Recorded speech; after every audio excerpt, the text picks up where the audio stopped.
사도행전 18장 19절에서부터 19장 20절 제자들을 경고케 한 바울이라는 말씀의 제목으로 함께 은혜의 말씀을 나누고자 합니다. 오늘 말씀은 바울 사도의 3차 선교에 대한 그런 말씀이에요. 바울 사도는 고린도 전도를 끝으로 2차 선교 여행을 끝내고 안디옥 가이사라를 지나 윗지방을 다니다가 다시 에베소에서 사역을 했습니다. 3차 선교는 2차 선교가 끝나자마자 바로 시작됐어요. 3차 선교의 특징은 제자들을 굳건하게 하는 것입니다. 2차 선교는 교회를 굳건하게 했어요. 각 지역마다 교회를 세우고 또 그 교회가 든든히 설 수 있도록 굳건하게 했다면 3차 선교는 제자들을 굳건하게 하는 거예요. 제자들을 튼튼하게 하고 그들이 담대히 주의 말씀을 온전히 깨닫고 전파할 수 있는 사람이 될 수 있도록 굳건하게 했습니다.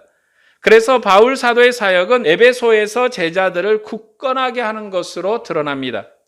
먼저 본문 18장 19절에서 23절 말씀을 볼까요? 에베소에 와서 그들을 거기 머물게 하고 자기는 회당에 들어가서 유대인들과 변론하니 여러 사람이 더 오래 있기를 청하되 허락하지 아니하고 작별하여 이르되 만일 하나님의 뜻이면 너에게 돌아오리라 하고 배를 타고 에베소를 떠나 가이사라에 상륙하여 올라가 교회 안부를 물은 후에 안디옥으로 내려가서 얼마 있다가 떠나 갈라디아와 부르기아 땅을 차례로 다니며 모든 제자를 굳건하게 하니라. 바울 사도께서는 에베소에 오래 머물지 않고 떠나셨어요. 사람들은 에베소에 오래 머물기를 청했지만 바울 사도는 에베소를 떠나서 다른 지역으로 갔습니다. 사도가 에베소를 떠난 이유를 사도행전은 기록하지 않아요. 뭐 때문에 에베소에 오래 있지 않았는가라는 것에 대해서는 사도행전이 말하지 않는다는 것입니다. 2차 선교 여행을 할 때 이 선교 여행의 목표는 고린도에 가서 선교하는 것이었어요. 그리고 고린도 선교를 아주 잘 맞춰서 1년이 넘는 시간 동안 거기에 있었습니다. 그리고 갱그리아에서 머리를 깎았어요. 바울은 사역이 끝나고 돌아가다가 에베소를 들렸고 회당에서 변론을 했습니다. 그는 2차 선교를 끝내고 지금 돌아가는 길이에요. 지금 에베소를 들릴 때는 2차 선교를 끝내고 돌아가는 중에 에베소를 들린 거예요. 그래서 하나님의 뜻이면 너에게 돌아오리라 하고 떠난 거예요. 지금 그 에베소를 간 것은 에베소가 중심 사역지고 선교지이기 때문에 간 것이 아니라 2차 선교를 끝내고 돌아가는 중에 들린 곳이었어요. 그래서 단지 하나님의 뜻이면 다시 돌아와서 제자들과 교제하고 그들을 가르치겠다고 말한 것입니다. 에베소를 떠나 가이사로 갔어요, 바울은. 그리고 다시 안디옥으로 갔다가 갈라디아와 부르기아로 갔어요. 그런데 이가 가는 곳마다 한 것이 있었는데 그게 뭐를 했냐면 제자들을 굳건하게 했어요. 사도 바울이 여러 지역을 가서 가이사랴, 안디옥에 갔다가 갈라디아, 그리고 부르스기아까지 가면서 했던 게 뭐냐면 제자들을 굳건하게 하는 것이었어요. 그러니까 바울 사도가 하는 일이 뭐냐면 제자들을 굳건하는 게 하는 것이고 그것이 이번 선교의 특징이라 할 수 있어요. 사도는 제자들을 굳건하게 하기 위해서 여기를 갔다는 것입니다. 그러면 사도 바울이 어떻게 제자들을 굳건하게 했는가? 어떤 식으로 제자들을 튼튼하게 하고 강하게 했는가에 대한 내용은 24절에서부터 나옵니다. 본문이 24에서 28절 말씀을 볼까요? 알렉산드리아에서 난 아볼로라 하는 유대인이 에베소에 이르니 이 사람은 언변이 좁고 성경이 능통한 자라. 그가 일찍이 주의 도를 배워 열심히 예수에 관한 것을 자세히 말하며 가르치나 요한의 세례만 알따름이라. 그가 회당에서 담대히 말하기 시작하거늘 부르스길라와 아굴라가 듣고 데려다가 하나님의 도를 더 정확하게 풀어 이르더라. 아볼로가 아가야로 가고자 하므로 형제들이 그를 격려하며 제자들에게 편지를 써 영접하라 하였더니 그가 감에 은혜로 말미암아 믿는 자들에게 많은 유익을 주니 이는 성경으로서 예수는 그리스도라고 증언하여 공중 앞에서 힘있게 유대인의 말을 이기미러라. 아볼로라는 사람이 있는데 알렉산드리아에서 태어난 사람이에요. 그러면 유대인인 사람인데 그 사람이 에베소로 왔어요. 알렉산드리아가 어떤 도시냐면 이집트에 있는 도시예요. 이집트 그러면 까만 사람들만 살고 별로 유명하지 않고 그런 도시처럼 생각되지만 이 알렉산드리아는 이집트에 있는 도시고 아주 고대로부터 유명한 대학 도시였어요. 아주 도시가 크고 잘 정비된 도시고 거기에 아주 유명한 게 또 하나 있었는데 알렉산드리아 도서관이에요. 여기 알렉산드리아 도서관이 있는데 역사적으로 가장 유명한 도서관이에요.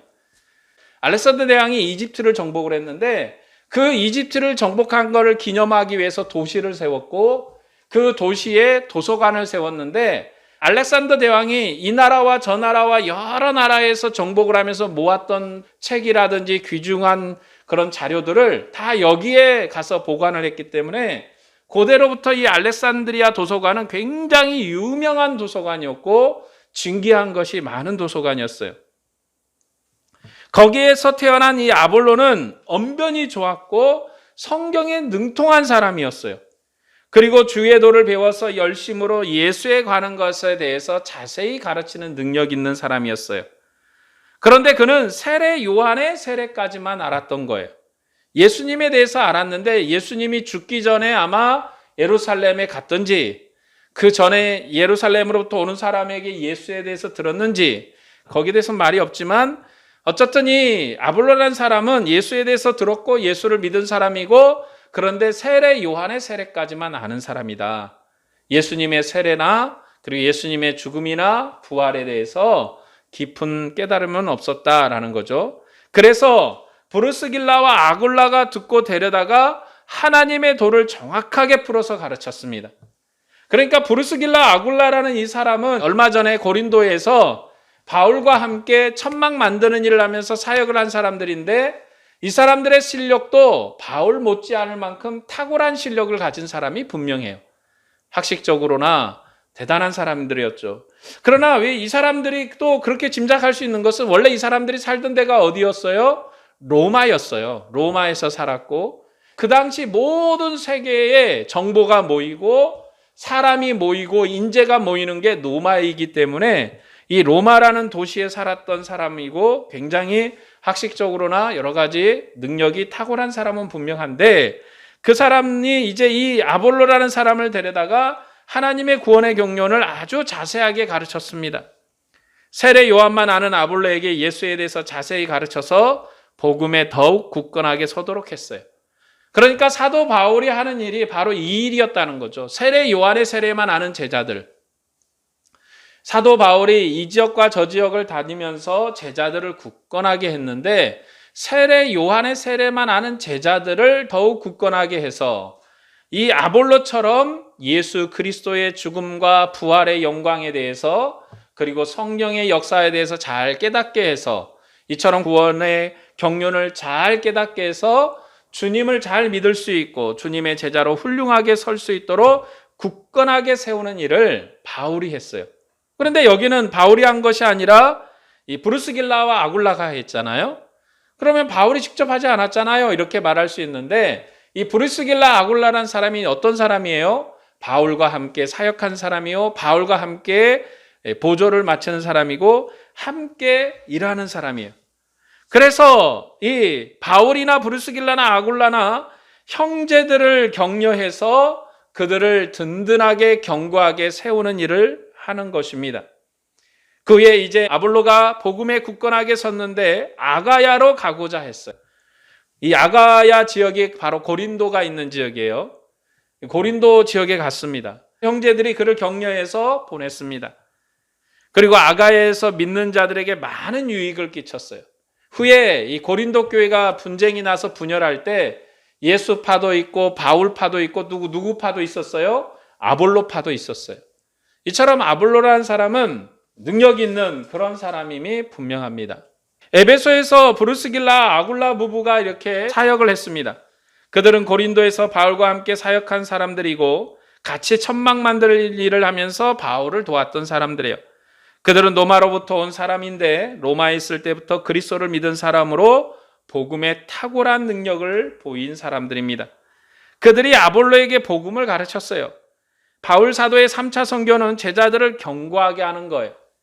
아볼로는 세례 요한의 세례만 알고 경고하지 않았는데 그를 경고하게 해서 아가야라는 지역에 보냈고 거기에서 큰 은혜를 끼치도록 그를 도왔습니다. 그러니까 한 사람을 든든하게 세웠더니 그 사람이 이제 고린도 지역에 가서 참 크게 훌륭하게 사역을 했어요. 경고한 종인 브리스길라 아굴라가 아볼로에게 복음을 가르쳐서 그를 경고하게 했습니다. 아볼로는 아가야 지역으로 건너가서 그의 많은 성경 지식으로 유대인을 이겼어요. 유대인을 이겨버렸어요. 얼마나 탁월한 성경 지식을 가지고 있었는지 알 수가 있죠. 유대인을 이겨버렸어요. 유대인들도 날 때부터 율법을 공부하는 사람들이고 나름 굉장히 학자적인 지식을 가지고 있는 사람들인데 그런 사람들과 대면해서 이야기를 나누면서 그 사람들을 이겨버렸어요. 그리고 믿는 자에게 많은 유익을 준 사람이 되었습니다.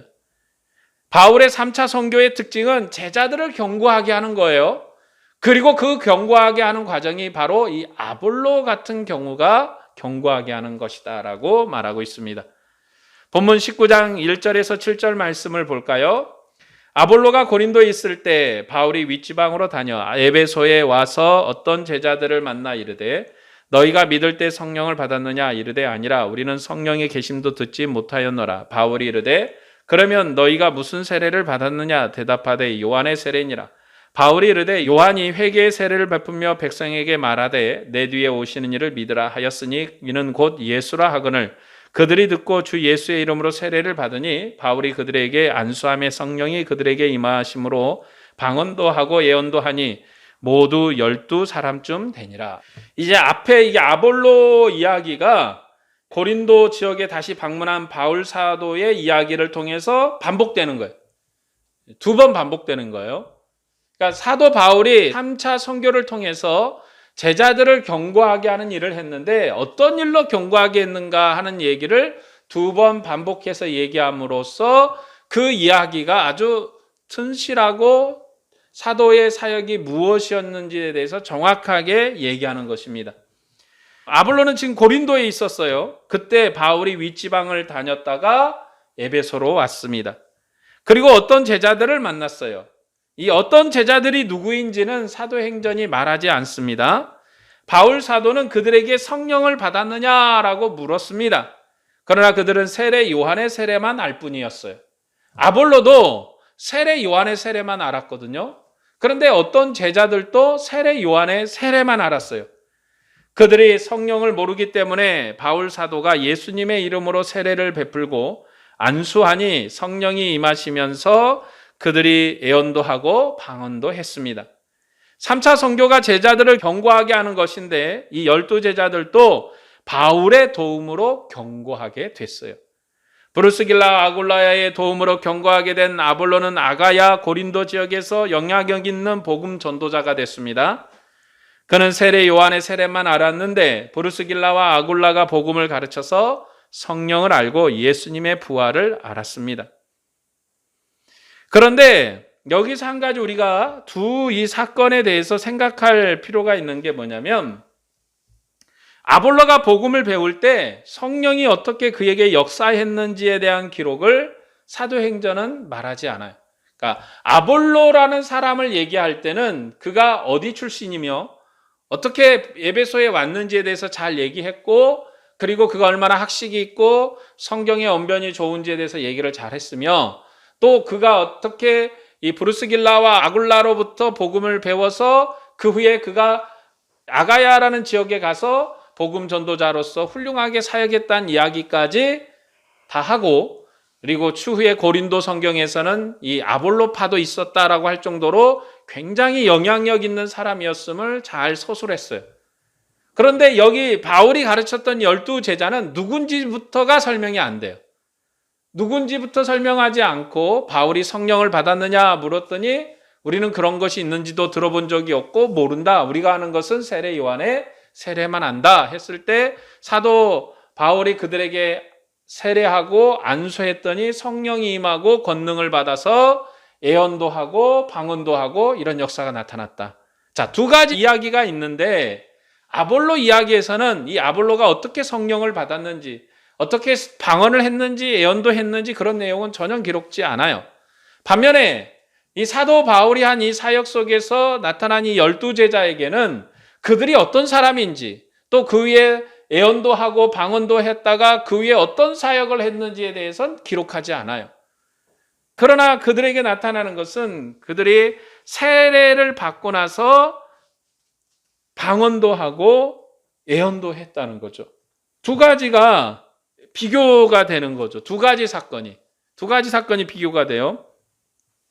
이 아볼로라는 사람은 성경이 탁월한 사람이라 복음을 깨닫고 아가야 지역에서 유대인을 이기고 예수가 그리스도라고 구원의 주님이라고 가르쳤어요. 성경을 자세히 풀어서 성경으로 예수는 그리스도라고 그렇게 증언한 사람이에요. 그런데도 그가 세례를 받았다는 말도 없어요. 성령을 받았다는 말도 없어요. 반면에 바울 사도가 에베소에서 만난 제자들은 세례를 받았어요. 성령으로 방언도 하고 예언도 했어요. 그들도 세례 요한의 세례만 알았던 자들입니다. 그들은 유대인이며 요한의 제자들이었어요. 바울이 그런 제자에게 복음을 가르쳤고 예수님의 이름으로 세례를 주었습니다. 그리고 바울이 안수하니 성령이 임하면서 방언도 하고 예언도 했다는 거죠. 그러니까 우리가 사도행전 이것을 나누면서 한 가지 틀에만 우리가 생각을 집어넣으면 안 돼요.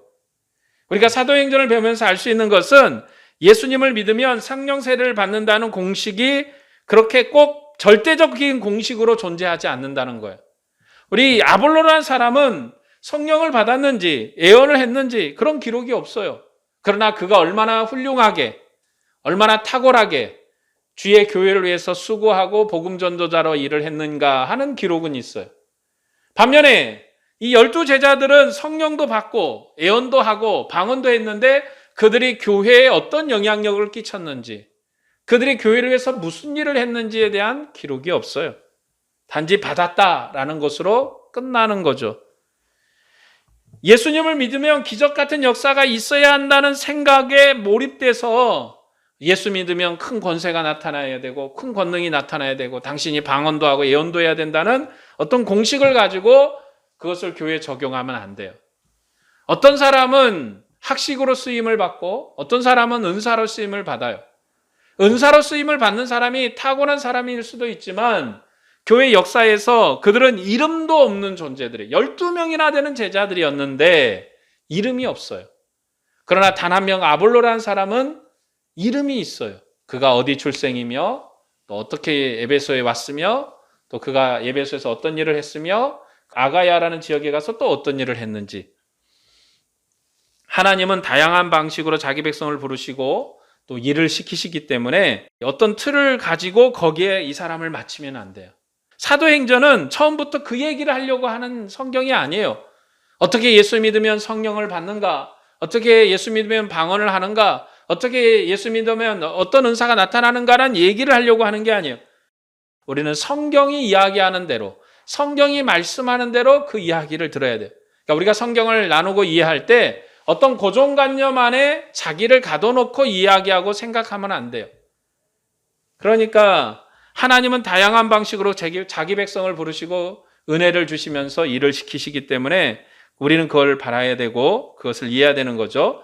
사도행전은 믿으면 성령 세례를 받는다는 이 공식을 제공하는 성경이 아니에요. 우리가 대부분 이제 은사를 주장하시는 분들은 사도행전을 봐라. 거기에 이런 은사가 나타나고 이렇게 성령이 임하고 이렇게 권능이 임하지 않느냐라는 그것의 공식으로 쓰는데 그렇지 않아요. 사도행전 그거 얘기하려고 하는 성경이 아니에요. 그러므로 예수님을 믿으면 성령 세례가 있는 것이고 기적 같은 역사가 일어난다는 공식을 만들어서 교회를 얽매이고 또 그 틀 안에 가두면 안 되는 거예요. 우리는 성경의 문맥을 올바르게 파악해서 성경을 해석해야 돼요. 성경의 문맥을 따라 읽어야 돼요. 지금 이 아볼로라는 이야기 그리고 12제자라는 얘기, 사실은 이 두 가지 이야기의 핵심은 어떻게 12제자가 세례를 받았는가 이 얘기가 아니에요. 아볼로 얘기는 어떻게 그가 얼마나 탁월한 얘기를 했는가 그리고 어떤 탁월한 일을 했는가라는 얘기가 아니에요. 두 가지 얘기의 공통점은 뭐예요? 사도가 3차 선교를 했는데 3차 선교를 통해서 한 일이 뭔가 제자들을 굳건하게 하고 견고하게 했다는 거예요. 아볼로를 견고하게 했더니 그가 나가서 복음을 전해서 아가야에서 유대인들을 이겨버리고 믿는 사람에게 많은 유익을 줬다는 거고, 사도 바울이 에베소에 와서 사역을 했는데 세례 요한의 세례만 아는 자들을 굳건하게 했더니, 그리고 그들에게 안수했더니 성령도 임하고 방언도 하고 예언도 했다. 결론은 뭐냐? 하나님은 이 사도의 사역을 통해서 교회의 제자들을, 하나님의 백성인 교인들을 굳건하게 세우시고 견고하게 하셨다는 이야기의 핵심이에요. 거기에서 벗어나서 은사가 어떠니, 말하는 은사를 아볼로가 받았느니, 제자들 12제자들에게 성령의 은사가 나타났으니 예언도 하고 방언도 받았으니 우리도 그처럼 해야 되느니, 이런 얘기는 전혀 여기와 상관이 없는 얘기. 문맥에 안 맞아요. 여기서 하고 싶어 하는 얘기의 문맥은 뭐냐면, 하나님이 자기의 종들을 통해서, 하나님이 사도를 통해서 주님의 교회의 제자들, 우리 같은 믿는 성도들을 굳건하게 세우셔서 단단하게 견고하게 하셔서 주님의 일을 하게 하셨다라는 것이 바로 이 문맥에서 하고 싶어하는 얘기예요. 그러니까 문맥을 파악하지 않고 그 배경과 상관없이 한 가지 현상을 보편적인 진리로 가르치면 안 된다는 거예요. 우리가 하나님과 우리의 관계에 대해서 알고 성경의 문맥을 바르게 알아서 하나님을 올바른 관계로 섬겨야 합니다. 그러므로 우리는 성경의 각 이야기가 무슨 문맥 때문에 다르게 보도되는지 문맥을 올바르게 알고 성경을 해석해야 합니다. 문맥을 올바르게 비교함으로 문맥의 흐름을 알게 되고 성경을 알 수 있는 거예요. 아볼로와 12제자는 각각 견고하게 되어 보충을 받았는데 성령께서도 각각 다르게 사역을 하게 했습니다. 하나님은 각 사람의 필요를 따라 그들을 견고하게 하셨어요. 그러니까 성령 세례를 받은 것이 사도행전이 제시하는 교회의 영원한 모델이 아니에요. 사도행전은 하나님의 나라가 어떻게 확장됐는가라는 것을 설명해요. 하나님의 나라가 확장되는데 교회가 여기에 세워지고 저기에 세워진 건 2차 선교 때 그랬단 말이에요. 여기에도 교회를 세우고 저기에도 교회를 세우고, 그래서 고린도에 가서도 교회를 세우는 것이 목적이었고 잘 돼서 그곳에도 든든하게 교회가 섰다는 거죠. 고린도의 교회를 세우려던 목적은, 고린도는 그 당시에 해상 무역의 중심지였고 많은 사람들이 모였고 지식과 학식 있는 사람들이 모이는 훌륭한 도시였기 때문에 거기에 거점으로서 교회를 세움으로 하나님의 교회가 여러 지역으로 뻗어나가는 중요한 거점적 역할을 할 것이기 때문에 세웠다는 거죠. 그러나 이제 바울의 3차 선교는 이제 이렇게 세워진 교회를 그냥 두면 발전이 없어요. 그냥 두면 아무것도 아닌 거예요. 그냥 교회가 선 거예요. 그런 교회에 아볼로 같은 사람을 견고하게 세웠더니 사도 바울이 세운 고린도에 가서 유대인들을 이겨버리고 많은 믿음의 복음에 있는 사람 제자들에게 큰 유익을 줘서 그들을 든든하게 세웠다는 거죠. 사도 바울도 에베소에 와서 이 바울이 성도들을 든든하게 세움으로 교회가 아주 든든하게 됐다. 그러니까 교회는 세워질 뿐만 아니라 내부적으로도 하나님의 도우심으로 든든하게 서야 되고 복음의 탁월한 진보를 이루어야 되고 하나님의 말씀의 깨달음에 발전이 있어야 돼요. 우리가 예수 믿고 구원 얻었으니 다 끝난 게 아니라 우리가 어디 가서 교회를 세우고 어떤 선교지에 가서 교회를 세우고 예수 믿어라 이렇게 불러놓고 예수 믿지? 그래 잘 됐다 너희 우리 교인 해서 사람 숫자만 모으는 것으로 끝나는 것이 아니라 사도가 처음에 교회를 세우고 나서 두 번째로 이제 했던 건 뭐냐면 그들을 든든하게 세우는 거예요. 가르치는 거예요. 가르쳐서 복음으로 그들이 든든하게 설 수 있도록 그렇게 했고 성령도 그 일을 도와서 함께 그렇게 능력이 나타나게 했다는 거죠. 그러니까 우리는 이런 문맥에서 올바르게 성경을 해석하고 바르게 깨달아서 하나님의 일을 해야 되는 거지 특별한 어떤 한 사건, 오순절의 사건, 사도행전에서 이 오순절의 사건은 아주 작은 일이에요. 그런데 이것이 마치 사도행전의 전부인 것처럼 포장을 해서 가르치면 안 된다는 거죠. 그러니까 사도행전이 제시하는 것은 교회의 영원한 모델을 제시하려는 게 아니에요. 사도행전은 하나님의 나라가 어떻게 확장됐는가를 설명하는 책입니다. 그래서 바울 사도의 전도 사역을 전부 보도하지는 않지만 그가 어떻게 하나님의 교회를 도왔는지를 설명합니다. 이것이 교회의 모델이라고 공식적으로 제공하는 것이 없다는 거예요. 교회의 조직을 말하는 것이 아니라 사도행전은 예루살렘에서부터 시작된 복음이 어떻게 땅끝까지 확장되어 가는가 하는 과정을 설명하고 그 과정 속에서 교회만 세워질 뿐만 아니라 주님의 제자, 교인, 성도들도 어떻게 든든히 세웠는지를 설명합니다. 하나님의 나라의 확장을 설명하는 것이 사도행전의 목적이지 특정한 어떤 개인의 믿음에 대해서 얘기하려는 게 아니에요. 바울 사도의 3차 선교는 제자들을 견고하게 하는 것입니다. 그래서 아볼로의 신앙을 보충해서 고린도 교회를 복음으로 충만하게 했습니다. 그리고 12제자들은 바울을 통해서 복음을 보충받았습니다. 세례 요한의 증거로 예수님을 알던 제자들에게 예수님께서 세우신 나라가 어떤 나라인지, 예수님이 어떤 분이신지를 증거함으로 그들을 온전케 했어요. 그리고 바울 사도는 제자들을 예수님의 이름으로 세례를 주고 안수하니 성령으로 방언도 하고 예언도 했습니다. 하나님의 은사가 풍성하게 나타났습니다. 아볼로도 선지자의 영과 예언의 영으로 교회를 가르쳤고 12제자들은 성령으로 방언하고 예언해서 교회를 또 이롭게 했습니다. 그러므로 이처럼 사도의 사역은 성도를 세우는 것이 바로 교회를 이롭게 하는 일이었다라는 거죠. 자, 오늘 본문 8에서 9절 말씀을 볼까요? 바울이 회당에 들어가서 석 달 동안 담대히 하나님 나라에 관하여 강론하며 권면하되 어떤 사람들은 마음이 굳어 순종하지 않고 무리 앞에서 이 도를 비방하거늘 바울이 그들을 떠나 제자들을 따로 세우고 두란노 서원에서 날마다 강론하니라. 바울 사도는 석 달이나 하나님의 나라에 관해서 강론을 하고 또 변론도 하고 권면도 했습니다. 바울 사도의 3차 선교는 보충하는 게 특징이라고 그랬죠. 그래서 브루스길라 아굴라가 아볼로를 보충했고 바울은 12제자를 보충한 다음에 에베소 회당에 들어가서 하나님 나라에 관해서 강론함으로 에베소의 지역에 있는 제자들을 채웠어요. 어떻게 채웠는가? 그가 두란노 소원에서 날마다 강론하기를 얼마나 했냐? 2년 동안이나 한 거예요.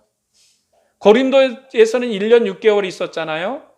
그런데 에베소에서는 이제 교회를 세우려는 게 아니에요.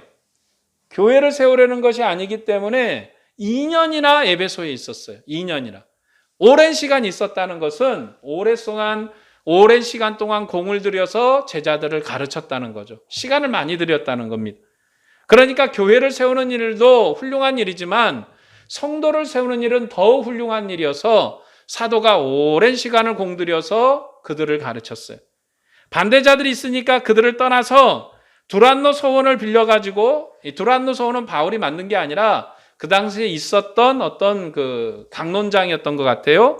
그 두란노 소원을 빌려가지고 제자들에게 2년간 머물면서 복음으로 강론했고 견고하게 했는데 그리스도의 제자로 온전하게 했다는 것입니다. 10절 말씀을 볼까요? 2해 동안 이같이 하니 아시아에 사는 자는 유대인이나 헬라인이나 다 주의 말씀을 듣더라. 바울 사도는 반대자들의 반대에도 다른 곳으로 가지 않고 2년이나 에베소에서 제자들을 가르쳤어요. 그 전에 교회를 개척하고 세울 때는 사도 바울이 그쪽에서 반대하니까 발에 먼지를 털어버리고 우리는 다른 데로 가서 복음 전하겠다고 그곳에 저주하고 떠나버렸거든요. 그러나 제자들을 견고하게 할 때는 반대자들의 반대에도 신발을 털고 가지 않았어요. 왜냐하면 그 지역에 교회가 세워졌고 제자들이 있었기 때문에 제자들을 끝까지 포기하지 않고 그들을 든든하게 세우는 그러한 열성과 힘을 보여준 거죠. 그래서 그들을 가르쳤어요. 2년 동안이나. 사도는 두란노 소원을 빌려서 그곳에서 복음을 가르쳤는데 그 결과 어떻게 됐냐? 아시아에 사는 유대인이나 헬라인이나 다 주의 말씀을 들었다. 그러니까 다 믿었다는 게 아니라 다 들었다는 거죠. 그러니까 사도가 얼마나 열심히 얼마나 힘을 다해 강론했는지를 알 수가 있어요. 이 에베소는 로마 속주인 아시아 지역의 수도예요. 로마에는 5개의 속주가 있었는데 아가야, 마게도냐, 아시아, 수리아, 유다라는 속주가 있었어요. 바울 사도는 에베소 사역으로 아시아에 사는 유대인과 헬라인 모두 주님의 말씀을 듣게 했습니다. 2해 동안이나 두란노에서 강론했기 때문에 성경을 많이 강론했을 것이고 아시아의 유대인과 헬라인이 복음을 듣고 주님을 믿을 정도로 그렇게 열심히 가르쳤다는 거죠. 그리고 바울 사도를 통해서 표적도 나타났습니다. 바울의 몸에 있는 손수건이나 앞치마를 가져다가 병든 사람에게 얹으면 병이 낫고 악귀도 떠났어요. 어떤 유대인들은 시험 삼아 악귀 들린 사람에게 주 예수의 이름을 불러 말하기도 했어요. 유대 한 제사장 스게와의 12 아들들도 이런 일을 하다가 악귀에게 혼쭐이 나고 벗은 몸으로 쫓겨나듯이 도망쳤습니다. 본문 17절에서 20절 말씀을 볼까요? 에베소에 사는 유대인과 헬라인들이 다 이 일을 알고 두려워하며 주 예수의 이름을 높이고 믿는 사람들이 많이 와서 자복하여 행한 일을 알리며 또 마술을 행하던 많은 사람이 그 책을 모아 가지고 와서 모든 사람 앞에서 불사르니 그 책값을 계산한 즉 은 5만이나 되더라. 이와 같이 주의 말씀이 힘이 있어 흥황하여 세력을 얻으니라. 이 말씀은 에베소 사역의 결론입니다. 사도 바울을 통해서 나타난 표적으로 에베소에 사는 유대인과 헬라인들이 주 예수의 이름을 높이고 믿는 사람이 많아졌습니다. 심지어 마술을 따르는 사람들도 예수님을 믿었어요. 그리고 그들이 책을 모아서 태웠는데 책값이 은 5만이나 될 정도로 어마어마한 금액이었습니다. 그 결과 주님의 말씀이 힘이 있어서 흥황하여 세력을 얻었습니다. 에베소는 마술과 미신이 많은 도성이었어요. 사람들은 마술을 따르고 미신을 많이 믿었습니다. 그런 사람들이 예수님을 믿게 되었어요. 그들이 이전에 따르던 마술의 책을 태웠는데 그 가격이 은 5만이나 된 거예요. 이전에는 마술의 효과를 보려고 마술을 따랐습니다. 그런데 예수님을 믿고는 마술책을 다 태워버렸어요. 예수님의 이름으로 병이 치료됐지만 마술은 그런 능력과 역사가 나타나지 않았기 때문에 그래요. 그래서 사람들이 책을 다 태웠어요. 그 결과 많은 사람이 주를 믿었고 주의 말씀은 흥황했습니다. 에베소 사람들의 삶의 방식이 바뀐 거죠. 하나님의 말씀을 믿고 주님을 따르니 하나님도 함께 역사하신 것입니다. 이전에는 마술의 힘에 눌려서 살았어요. 귀신의 종으로 살았어요. 그러나 이제 예수님의 이름으로 자유한 자들이 되었습니다. 마술의 힘이 그리스도인을 지배할 수 없음을 깨달은 삶을 살게 되었습니다. 주님의 말씀이 흥황하여 세력을 얻었기 때문에 귀신이 떠나가고 어둠이 물러갔습니다. 바울이 제자들을 경고하게 함으로 온 땅에 복음이 전파되고 악한 세력이 힘을 얻었습니다. 많은 표적도 있었고 많은 능력도 있었는데 아시아 전 지역에 주의 말씀이 이렇게 전파되고 바울이 2년 동안 공을 많이 들였더니 이런 효과가 나타나고 심지어 이제 마술을 따르던 사람들도 다 거기서 돌이켜서 마술을 따르던 책들도 다 태워버리고 그처럼 큰 역사가 일어났다라는 거죠. 바울 사도가 3차 선교를 통해서 제자들을 경고하게 했더니 믿는 사람의 신앙의 깊이, 복음의 깊이가 남다르게 발전했다라는 걸 볼 수 있습니다. 오늘 말씀을 정리하겠습니다. 오늘 우리도 복음으로 보충을 받아야 합니다. 예수님을 밝히 증거할 수 있도록 하나님의 경륜을 밝히 알 수 있도록 하나님의 음성이 풍성할 수 있도록 우리가 복음으로 경고해야 돼요. 우리가 복음으로 온전해지지 않고 우리의 신앙의 깊이가 깊어지지 않고 복음의 일을 할 수가 없어요. 우리가 장성한 분량에 이르도록 복음으로 발전해야 되는 거예요. 교회의 초기에는 예루살렘뿐만 아니라 예루살렘 밖에서도 세례 요한의 증거만 받고 믿는 자들이 있었습니다. 그들은 아직 부활하신 예수님을 만나지 못했어요. 그래서 그들은 복음이 부족했습니다. 바울 사도는 그들을 복음으로 채웠어요. 죽음을 이기시고 부활하신 주님을 가르쳤습니다. 아볼로는 성경에 대한 학식을 갖춘 그런 사람이고 깊이가 남다른 사람입니다. 학자의 능력 있는 사람이에요. 언변이 좋은 사람이었습니다. 그런 사람에게 예수의 복음을 보충해서 경고하게 하니 하나님의 나라를 위해서 강력하게 봉사했습니다. 12 제자들은 세례 요한의 제자로 주님을 믿었어요. 그러나 그들은 새로운 시대의 증거인 성령을 받지 못했습니다.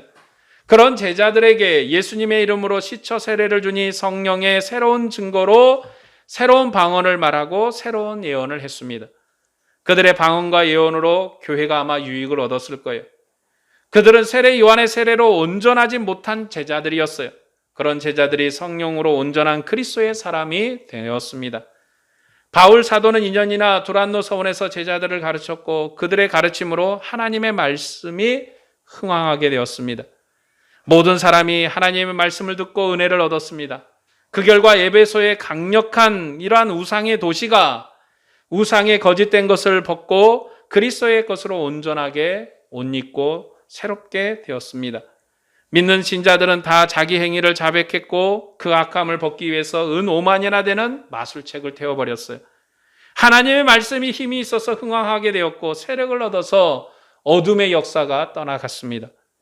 오늘 우리도 사도의 가르침으로 선 교회예요. 오늘 우리는 사도의 가르침으로 세워진 교회입니다. 사도들은 복음의 토대를 놓았고 천하만국의 주님의 복음으로 교회를 세웠어요. 사도의 교회는 견고한 반석 위에 세워진 교회예요. 그리고 주님은 여전히 이 교회가 견고할 수 있도록 복음의 은혜와 능력으로 채우세요. 오늘 또 우리가 이 설교 시간이 딱딱하고 재미는 없지만 듣고 유익을 얻으면 하나님의 권세로서는 아주 유익한 시간이 될 것입니다. 우리가 온전케 될 것이고 참되게 될 것이에요. 주님 우리를 새로운 피조물로 지으셨어요. 우리는 세례 요한의 세례만 알던 그런 사람하고 차원이 달라요. 우리는 부활도 알고 예수님의 죽음도 알고 예수님의 보내신 성령도 알 뿐만 아니라 그로 말미암아 예수로 말미암아 새로운 피조물로 지어진 새로운 창조물이에요. 주님은 교회를 땅에 세우셔서 주님의 말씀을 통해서 세상이 주님께 복종하기를 원하십니다. 하나님은 그의 아들을 통해서 세상을 구원하시기를 원하셔요. 그래서 교회를 성령으로 충만하게 하신 것이고 은사로 충만하게 하신 거예요. 왜 교회에 능력을 주시는가? 권세를 주시는가? 내가 잘나서가 아니라, 내가 탁월해서가 아니라, 내가 능력이 있어서가 아니라 주님의 일을 통해서 천하 만국의 주 예수를 믿는 일을 온전하게 하려는 것이죠. 주님은 오늘도 여전히 교회에 복음을 공급하시고 성령의 은혜로 채우십니다. 우리가 주님을 사랑해야 되는 거예요. 그리고 형제를 사랑해야 되는 거예요. 우리가 하는 일이 뭔가, 내가 능력이 탁월해서 이 큰 교회를 했지, 내가 능력이 탁월해서 이런 큰 봉사를 했지, 내가 능력이 탁월해서 이 큰 일을 했지. 하나님은 절대로 그렇게 하게 내버려 두지 않으세요. 왜냐하면 그 모든 것이 주님의 은혜였습니다. 왜요? 주님이 실제로 그렇게 하셨거든요. 주님의 능력이었습니다. 주님의 사랑이었습니다. 고백하게 하십니다. 그러므로 우리는 여전히 오늘도 주님을 사랑해야 합니다. 그리고 형제를 사랑해야 되죠. 주님께서 우리를 구원하시고 복음으로 채우셔서 주님의 일을 하게 하시니 감사함으로 주님을 사랑해야 되는 거예요. 믿음의 형제는 주님의 일을 함께하는 동역자예요. 우리가 함께 주님의 일을 하는 동역자예요. 우리가 서로 다투고 분쟁하고 싸우면 주님의 일이 어그러지고 무너지는 거예요. 그러므로 서로 사랑해야 되는 거죠. 여러분은 주님을 사랑하는 제자가 되시기를 바랍니다. 그리고 형제를 사랑하는 믿음의 사람이 되시기를 바랍니다. 그런 사람으로 온전히 주님을 사랑하고 형제를 사랑하여 주님의 교회에 봉사하기를 바랍니다. 오늘 또 주님의 은혜와 평강이 주의 사랑 안에서 온전히 행하고자 하는 여러분에게 함께 하시기를 주의 이름으로 축복합니다. 기도하겠습니다.